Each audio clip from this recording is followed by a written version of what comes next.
My name's Seth Brock. I'm a designer over at Design Farm. I'm a Florida State alum, so go Noles. Pretty much design anything from logo, corporate identity, branding, websites, print collateral, the whole gamut. Jump right into it. The first thing that we need to know when we're designing anything, whether it be a mobile app, a website, or a sculpture or a painting, you need to know who your audience is. It's very important. Your audience, knowing your audience is pivotal because it's going to affect the design. If you're designing for yourself, sure, you can control the outcome, you can do whatever you want, right? But what happens when you get in the real world? You're designing for somebody else. So you need to know what the likes, dislikes, the culture of that person or client you're developing for, their goals, their different hardware limitations, if it's going to be on an old...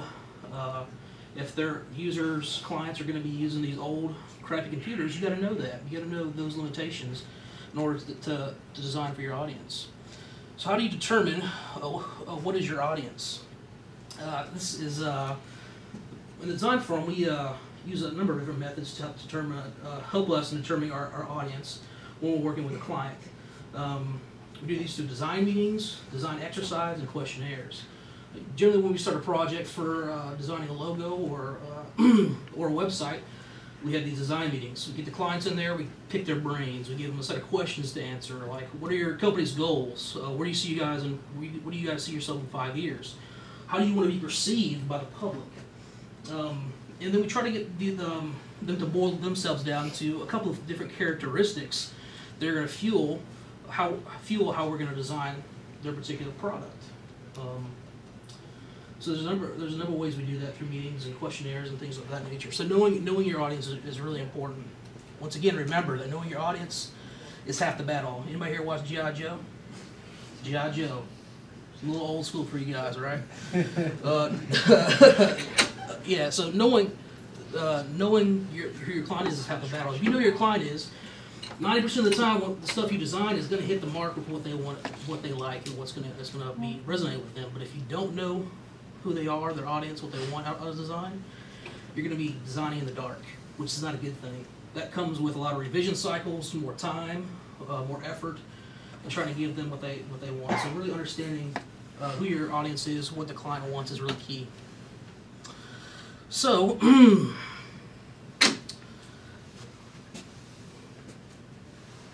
there we go. All right. So design principles. This is kind of a snapshot of what great design is, and again, it entails working with a designer and a developer. Great design follows principles that are based on the way people, our users, what we're thinking about, our clients, think and work. A design that is unattractive, convoluted, or logical can be disturbing to the user. It can put people off and not want them. It's not inviting to what it wouldn't have them coming back to use that design again.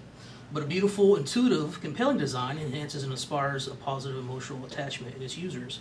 And that's what you're really going for when you're trying to design something. You're trying to invoke a positive emotional attachment with people who are using your product. So how do we do that? We try to have that balance between function and form, or usability and aesthetic. The measure of how good of a designer you are, or how successful the project comes out is a measure of how well the appearance of design integrates with its function. So that's where designers and developers are key in the equation. So I got a couple examples up here on the board for you to consider. For example, if you're designing an app for an Android app, that's a productivity app. Typically, if it's for productivity, your decoration and design is not going to be that elaborate or ornate. And typically your design, your color palettes, the way things are designed are really subdued and out of the way because you're focusing on the content. People want to get in and out, use that content, and not be disturbed by more graphical elements. Maybe big sans serif type typeface might be distracting us to somebody who's trying to be productive and use that app to use that app in their life. On the flip side too as well, and with an immersive application, that requires a lot of design, a lot of graphical designing, people expect that app to be beautiful in its appearance. It should be fun and encourage discovery. So when you're designing a game or immersive experience, that's when you can bust out all those awesome designs and use that to invite people to come back and use your application. So aesthetic integrity is form versus function. So get a couple tips for when you're designing a user interface. Big thing is when you're designing an interface is consistency. You know, our parents tell us all the time, you gotta be more consistent all the time. The more consistent you are with your user interface design, it allows people to transfer their knowledge from previous applications which they've used and use them with the application you might have designed for them. So a good design takes advantage of the standards and paradigms that people are comfortable with. So a couple things I do encourage when you're designing an interface. One is use system-provided controls, views, and icons that are as much as possible. So the default controls, views, and icons that are already embedded into the iOS or Android, the more of those you use when you're designing an application, the better off you're going to be with usability. People already know how to use these certain functions because they have an iPhone, they have an Android application, and they're going to be familiar with how these things work and function. Next do is to study the UI of popular applications and how they handle and function in different design scenarios. So those big applications that people love, what are some Android apps or iPhone apps that people just love, or maybe you have and use on a daily basis? Angry Birds, right? What are they doing? Like study how they develop their user interface. What are some other apps that that you guys use a lot? What's that? Pandora. Yeah, study how they lay out the home button, why they have different elements in certain areas. These are standard forms that people are already using, so you can implement some of those same forms and way they're using it into your application design. Because it's comfortable for them, it's familiar, that's what you want. And again, study designs and apps that you think are great, okay? When you're designing an application, again, this might apply to you guys, ask yourself these following questions that will help you guide as you're designing. Is the design consistent within itself? So are you placing the back button in the same spot the whole time? Are you placing different key elements in certain areas? Can people predict if they go to another page within your application if it's going to be in that same spot? The stuff is changing up and down, you're placing stuff on different, as you're moving through the application, it's not good. Consistency is the key. And again, that last question there, is it intuitive? Is it easy to use? You kind of want to think through your application. It may take multiple times with different iterations to do it, but it's the key to make things very intuitive. All right. Skip one? That's right. Okay. So tips for aesthetically pleasing design. You better know your crap. Anybody ever heard this before? Crap. A lot of people that are bashful, that don't like to curse or have foul language, they call it park or carp. There you go. But it's pretty memorable. For as far as the basic fundamental ways, things and elements you should know in design is easy to remember is crap. You better know your crap. Contrast, repetition, alignment, and proximity. So we'll kind of go through these things and talk about them. Contrast. Contrast is important to design. There you go. And that's jacked up. Okay. Let's say you're laying out a page in Android or an iOS. You're developing an app for them. If you have two items that are styled similarly, that's bad. And if they're different, if they're styled similarly, you kind of want to make them different so one or the other stands out. Kind of directing the user where to look. This is one of the most effective ways to add a visual interest to your pages. You can use contrast in typography, shape, color, texture, pretty much anything. Contrast is pretty much the easiest way to add visual appeal and nice usability additions to your applications. So let's kind of go through. Let me just interject that the one word that got jacked up in the Mac to PC thing was actually typography, which is pretty awesome. Yeah, there you go, typography. Yeah, sure. So, thinking about contrast, so let's kind of analyze these two designs here. This is not an application, but kind of so you can understand the simple principles of design. You have two layouts here, one by here that's back here, one in the front. It has the same information on there, and one doesn't really utilize contrast in a lot of areas. In a couple of ways, it's not very good. See, all the typography, all the fonts are the same thickness, size. That's really boring, and you really don't want to use application. That's really boring, right? Similarly, I don't know if you can tell on the screen, there's like light color in there too, or not. But they've developed contrast with their typography in this section. Notice here you have a regular heading that's not big and bold. You want to do that there to add contrast to the typography. So people can clearly see that that's the title, and that's where your eye goes first. So that's one way you can add contrast in typography. Again, we see here with these two layouts. Same information on the page, big difference, right? You got, there's a higher importance on the title because they simply make the font larger, right? And they changed the font. It's not all the same font. So they've got a more decorative font, what they call a serif font, meaning they have feet in the typography, and they contrast that with a sans serif font, which is very small. So it draws your eye right to that headline and allows you to flow from there. Whereas this is kind of uninspired. It doesn't evoke an emotional response that you want to get. Again, here, contrast. Contrast in style typography, with here and here. Even contrast in the layout. They have this big photograph in the top right hand corner of the layout. Then they have a lot of negative white space. That's good contrast. And you kind of see through, when you look at this layout, your eye tends to go here to the heavy part, then it goes here, then it goes here, then it goes here and here. So the designers actually, by placing this element really large and big and then making this headline a little bit bigger than this headline, it's guiding them through the design, if that makes sense. All with contrast. You don't have contrast with different typography. Style, right? You have a serif font and a sans serif font. Does anybody know what serif and the difference between a serif font and a sans serif font is? No? With or without feet, right? But if you can use serifs and sans serifs in the right way, it can impact your design in a positive manner. Wait, which one's which? This is a serif, and this is a sans serif. So you see the little feet on the bottom here? Yeah. That's a serif. Feet. Sans serif means without feet. So at the end of those pieces of typography, they have no feet.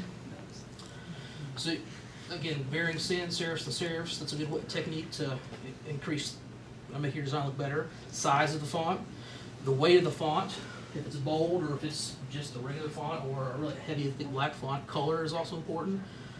Form, all these things help in designing. So we're talking about mobile application, right? You guys are into mobile application. We just talked about contrast and how that adds value to design, right? Can you look at these two screenshots in iOS and point out where there's effective use of contrast? Whether it be through typography, color, shape. Raise your hands if you can pick it out. Corner. On the one on the left, how you have the alternation of the red and white, and the white text pops real good against that red background. Exactly. So that's a nice contrast. That white and the red color here puts more of a focus on what? The piece of candy. Pretty simple. What happened if we had this background was all one color? It's going to be pretty plain, right? Because this is dark, and this is dark too, so it kind of washes out, right? But because they cut that in half, made some nice contrast, it pops more. You focus on the piece of candy and then the logo. Somebody's learning. Any other ideas of contrast? So we've got color, right? They use color and shape. A lot of stuff going on the left, so fewer buttons. Yeah, fewer buttons. Is that appealing to you? No, there's no right or wrong answer. Yeah, because it's simple, right? Allows you to get to the information you want to. Maybe. All right. Any other ideas about how you contrast typography? I keep staring at 49 on the right one.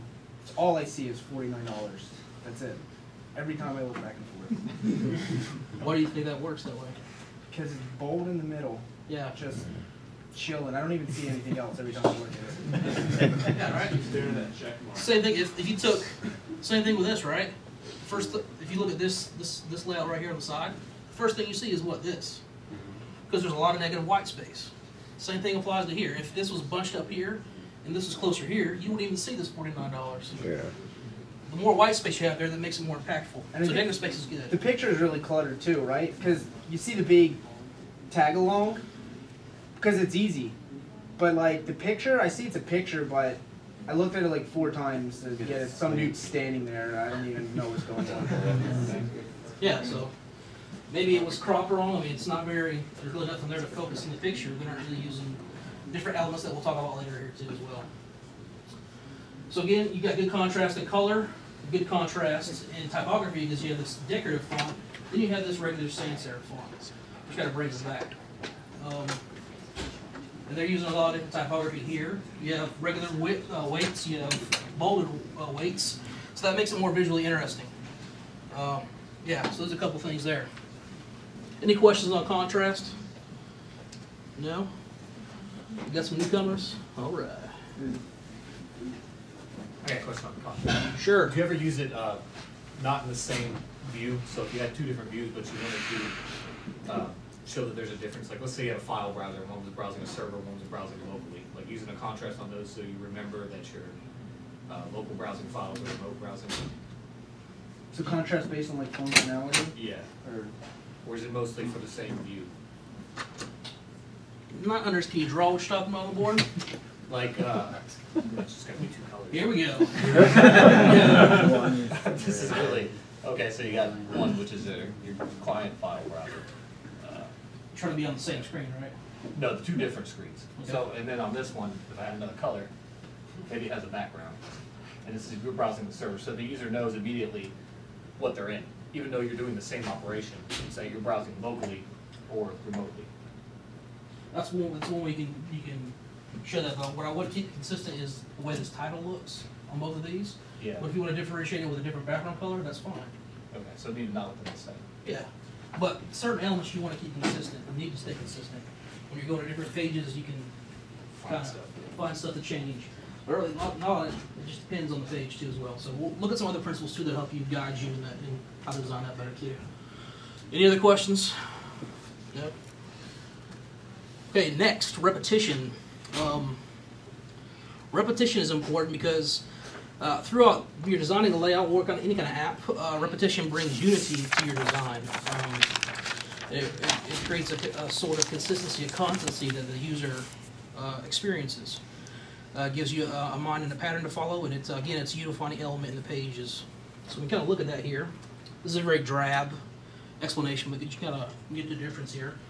Here, you see how this is not really high in contrast, so it's not really interesting, and it's hard to find information. You want to avoid that. With their sense of UV we're talking about here, again, they're using contrast, right? They're changing a larger size font with a smaller size font. That's contrast. They're also changing the weight thickness here, and that's another set of contrast that makes this more evident. When they're consistent is in how they use the titles, right? Titles are all the same height and the same font size. These rows are the same, so that repetitive nature allows the user to quickly access the information, and it makes it more familiar and allows the user to organize it in their heads. It didn't go through. All right. Well, you can kind of see that same thing here if you look at this. It's on my machine. Again, use repetition. In the logo, they have the same color palette over here. And they're using that same color palette with the different headlines, the strokes, the circle, the arrows, and the background. Whereas this, there's kind of a disconnect with the branding, right? So you want to avoid using colors that are not repetitive or not the same as in your branding. Whether it repeats here, it's more effective. All right, repetition. You see these two screenshots. What in these two designs are using the repetitive principle in crap? Buttons. Buttons where? Which ones? The first one, the triangle. Yeah, they're pretty the same shape, right? Yeah. So that's consistent. What else you got? Buttons on the right, all straight down. Yeah, buttons on the right, right? Wood panel background. Wood On panel both. background on both. They're different. Maybe in the next screen there's still a wood panel background. The text is cut off at the same number of characters. Where you were On gonna? the right set of buttons, it's like, The ellipse Yeah, right. Cool. You talking lips? Where? on the right. ellipse. The ellipse, the dot is around the same length for all of them. Yeah. Repetition, right? Those same key graphical elements. Even though it's a dot, it's important. Those are added principles, are added touches that the user loves. Capital. They all begin with capital. All are sentence case, right? You're using system icons. Consisting icon styles throughout, right? Yeah. So those are repetitive elements. What about contrast? You see contrast in here too? The principle we just talked about before? Text in the left one. All right. Yeah, shout it out. Raise your hand and shout it out. I'm proud. Shout it out. Who said something? The black text on the white background, and then the white text Contrast, on the right? dark There background. you go. Contrast. Makes it pop more, right? Contrast here. It's important because it allows you to use that high contrast to pop that out. If there's low contrast, it kind of makes things more subtle, like this. You see these buttons here? There's not a lot of contrast here. So you kind of focus, first off, you see this first one is such a high contrast, and you go here, it's more subtle. So allow your eye to come here and flow down naturally. That makes sense? Okay. So that's repetition. Speed it up, sorry, taking too much time. All right. I hate your crap. Crap's taking too long. It's awesome. Okay. Alignment. Okay. Alignment is important because when you're designing something, you don't want to just put something on a page willy-nilly, right? You don't like willy-nilly. You want to put something together because it has purpose. When items are aligned, it makes a more cohesive unit, like we were talking about earlier. It also tells people how to read the document or the layout. Again, here, very plain, no contrast, right? In typography, it's all the same thickness, right? It's all aligned to the left. But here, you see the contrast come into place, then the alignment is purposely indented because it allows you to grab the information easier. Come here, you know how to get to this information faster. And Joseph Bobcat has got a nice presentation because he's using proper alignment. Everything's put there for a purpose. Same thing with this little layout. It's not the best layout, but at least they're using alignment. Left align, consistent. Left align, consistent. And then for your titles, if you have different pieces of information, it's going to be centered aligned or center justified with your titles. Again, alignment. These two different layouts. Where can we see good design with alignment? That stuff looks like it's actually on the bookshelf. Okay, they're all aligned horizontally, right? Good alignment. Even with this, it's kind of almost pseudo aligned to the left because this guy is over here, is not aligned to the middle, so everything's aligned to the left. Allows it to flow from top to bottom. Anything else? And you see contrast, you see repetition there with the way these are spread out. Those are all good things. And lastly, proximity. Items that are relating to each other, that are close, are grouped together that are close.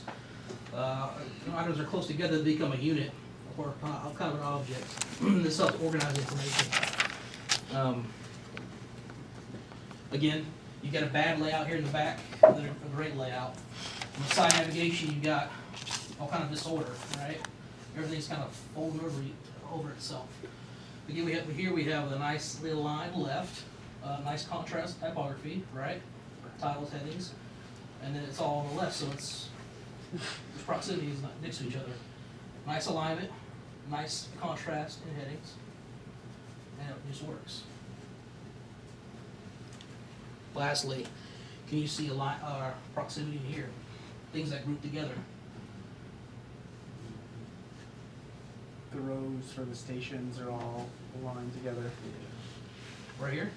Yeah, the station, no, well, the Fox, I can look in Fox and then see everything to the right of Fox, and that row belongs to Fox. Yeah. All the numbers are like aligned perfectly. Yeah. The size is representative of the time that they take up. Like, that one's a 30-minute show, the view's like an hour show. Yeah, consistent how they're consistent and repetitive in how they show 30-minute show or an hour show. Nice. Very nice. Any other things you see? So those are quick ways to enhance your design skills. Remember, crap. You better know your crap. You can Google all this stuff and get a lot of information on it too. This is the exact same stuff kids in the design degrees are studying. One of the fundamental basics. Contrast, repetition, alignment, and proximity. If you kind of master those simple things, it's going to make you a better developer. Appreciate your time. If you want more advice on how to get better at UI design, you guys know about the development sites for iOS and Android, right? They got some great information in there how to get started with design and continue to make sure everything looks consistent. So, remember your craft.